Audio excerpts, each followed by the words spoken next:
और मशरिक़ वस्ता से बड़ी खबर इस वक्त आ रही है। मशरिक़ वस्ता में जिस तरह से हालात तनावपूर्ण बने हुए हैं, जिस तरह से कशीदगी मशरिक़ वस्ता में लगातार बढ़ती जा रही है, ईरान इजराइल जंग के बाद जो कशीदगी बढ़ी थी वो कशीदगी मशरिक़ वस्ता में कम होने का नाम नहीं ले रही है। और इस बीच मशरिक़ वस्ता के जितने ममालिक हैं वो सब एक तरह से अपनी अपनी तैयारियों में लगे हुए हैं। मशरिक़ वस्ता के हालात पर भी हम बात करेंगे और इसके अलावा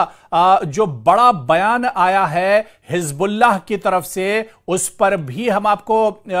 इस रिपोर्ट में तफसील से दिखाएंगे। हिजबुल्लाह ने कहा है कि वो सर नहीं झुकाएगा किसी भी हालत में, वो हथियार नहीं डालेगा, वो पीछे हटने वाला नहीं है। जी हां, हिजबुल्लाह ने कहा है कि इजरायली धमकियों के जवाब में हिजबुल्लाह सर नहीं झुकाएगा और ना ही हथियार डालेगा। यह बयान आया है शेख नईम कासिम की तरफ से। हिजबुल्लाह के रहनुमा शेख नईम कासिम ने कहा है कि लबनानी मज़ाहमतकारों को गैर मुसल्लह करने के लिए दबाव के बावजूद उनका जो ग्रुप है, उनकी जो तंजीम है, इजरायली धमकियों के जवाब में सर नहीं झुकाएगा और ना ही हथियार डालेगा।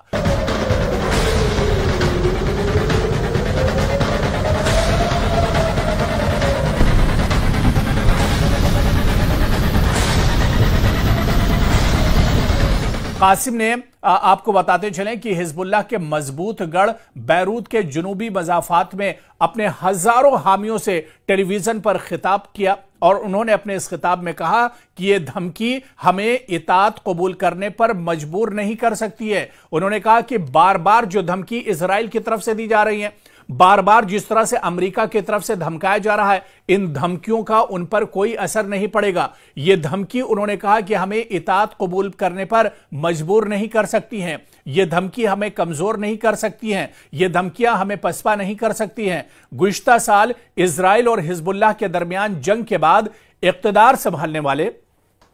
लबनानी रहनुमाओं ने 12 हथियार रखने के अमल पर रियासती इजारादारी का अज़्म जाहिर किया है, जबकि इजराइल से नवंबर में होने वाली जंगबंदी की तामील का मुतालबा किया है जिससे लड़ाई खत्म हुई थी। तो वहीं पर सितंबर में देरीना रहनुमा हसन नसरुल्लाह की इजराइल के हाथों हलाकत के बाद इनकी जगह लेने वाले शेख कासिम ने कहा कि ग्रुप के मज़ाहमतकार अपने हथियारों से दस्तबरदार नहीं होंगे और इस बात पर उन्होंने जोर दिया कि इजराइल की जारियत को पहले रोका जाए। उन्होंने कहा कि पहले इजराइल जो कार्रवाई कर रहा है, जो नापाक हरकत कर रहा है, इजराइल जिस तरह से लगातार अटैक कर रहा है, इजराइल जिस तरह से लबनान पर कार्रवाई कर रहा है, इजराइल जिस तरह से खित्ते में ईरान को निशाना बना रहा है, इजराइल जिस तरह से हमास को परेशान कर रहा है, इजराइल जिस तरह से गजा में कत्ले आम कर रहा है, गजा में अब तक हजारों मासूमों का कत्ल हो चुका है। तो ऐसे में जब तक इजराइल अपनी जारियत को नहीं रोकता है, जब तक इजराइल अपनी नापाक हरकतों को नहीं रोकता है, तब तक यह कार्रवाई नहीं रुकेगी। और एक तरह से उन्होंने कहा कि वो रुकने वाले नहीं हैं, वो किसी भी हाल में रुकेंगे नहीं। पहले इजराइल को एक तरह से अपनी जो नापाक हरकत है उसे रोकना होगा, इजराइल को पहले संभलना होगा, इजराइल पहले एक तरह से मान जाए, तभी एक तरह से इस जारियत को रोका जाएगा। उनकी यह तकरीर एक ऐसे वक्त में सामने आई जब बैरूत में अमेरिकी एलची टॉम बैरिक की एक तरह से आमद होने वाली है। गुज़िश्ता साल इजराइल और हिजबुल्लाह के दरमियान जंग के बाद इक़्तिदार संभालने वाले लबनानी रहनुमाओं ने 12 हथियार रखने के अमल पर रियासती इजारादारी का अज़्म जाहिर किया है, जबकि इजराइल से नवंबर में होने वाली जंगबंदी की तामील का मुतालबा किया गया है जिससे लड़ाई खत्म हुई थी। तो वहीं सितंबर में देरीना रहनुमा हसन नसरुल्लाह की इजराइल के हाथों हलाकत के बाद इनकी जगह लेने वाले शेख कासिम ने कहा कि ग्रुप के मज़ाहमतकार अपने हथियारों से दस्तबरदार नहीं होंगे और इस बात पर उन्होंने जोर दिया कि इजराइल की जारियत को पहले रोका जाए। और आपको बताते चलें कि उनकी इस तकरीर में यह साफ तौर पर जाहिर था कि अगर इजराइल हठधर्मी करेगा, अगर इजराइल पीछे नहीं हटता है, इजराइल अगर इसी तरह से हमले करता रहेगा तो फिर एक तरह से वो भी पीछे नहीं हटेंगे और वो भी एक तरह से जो ये डील है, जो ये जंगबंदी की बात कही जा रही है, जो खित्ते में अमन की बात कही जा रही है, ये अमन आ सकता है, लेकिन इसके लिए सिर्फ और सिर्फ इजराइल जिम्मेदार है। अगर इजराइल की नीयत साफ हो जाए, दरअसल मशरिक़ वुस्ता की अगर हम बात करते हैं तो यहां पर जितने भी ममालिक जंग की हालत में हैं, चाहे ईरान की बात करें, चाहे लबनान की बात करें, चाहे हमास और फिलिस्तीन की बात करें, ये जितने भी ममालिक हैं ये जंग की हालत में हैं। और जंग की हालत में इन ममालिक का कहना है कि ये सिर्फ और सिर्फ इजराइल की वजह से है, क्योंकि इजराइल की नीयत साफ नहीं है। इजराइल हमेशा ये चाहता है कि वो एक तरह से मशरिक़ वुस्ता पर उसकी दादागिरी चले, मशरिक़ वुस्ता पर वो एक तरह से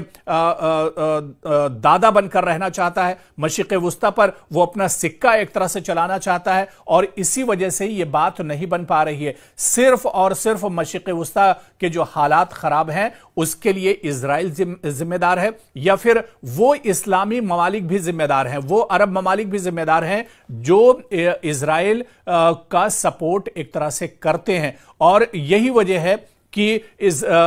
मशरिक़ वुस्ता में हालात बेहतर नहीं हो रहे हैं, और इसी वजह से अब जो बयान आया है वो बयान भी अब एक तरह से चौंकाने वाला है। और उन्होंने कहा है कि जब तक हिजबुल्लाह पीछे नहीं हटेगा, हिजबुल्लाह जब तक सर नहीं झुकाएगा, जब तक इजराइल एक तरह से हथियार नहीं डाल देता है, या जो इजराइल है वो पीछे नहीं हटता है।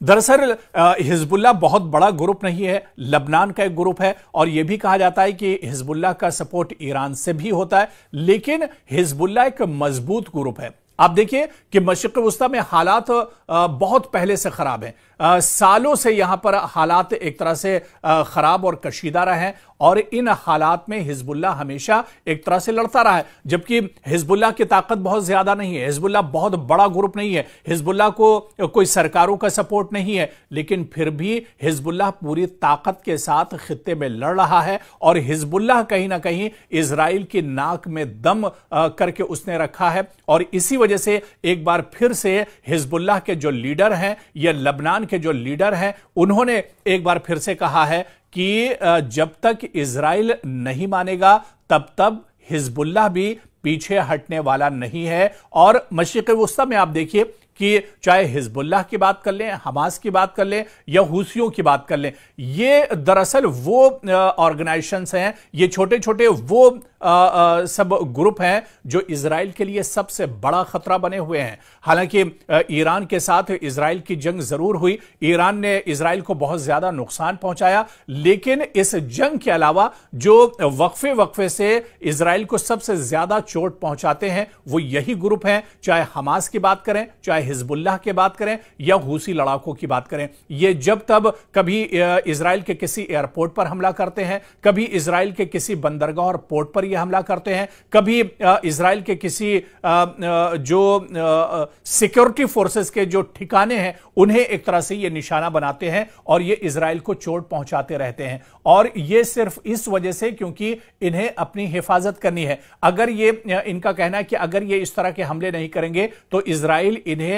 मशरिक़ वुस्ता में एक तरह से खत्म कर देगा, इजराइल इन्हें एक तरह से जीने नहीं देगा। और इसी वजह से हिजबुल्लाह के रहनुमा ने यह कहा है कि लबनानी मज़ाहमतकारों को गैर मुसल्लह करने के लिए दबाव के बावजूद उनका जो ग्रुप है वो इजरायली धमकियों के जवाब में सर नहीं झुकाएगा और ना ही हथियार डालेगा। और उसने ये शर्त भी रखी है कि पहले अब इजराइल को एक तरह से बात माननी होगी। पहले अब जो ये लड़ाई है सिर्फ इस वजह से है क्योंकि इजराइल हठधर्मी करता है, इजराइल पीछे नहीं हटता है। ऐसे में इजराइल को पीछे हटना होगा, तभी एक तरह से मशरिक़ वुस्ता में यह बात बन सकती है।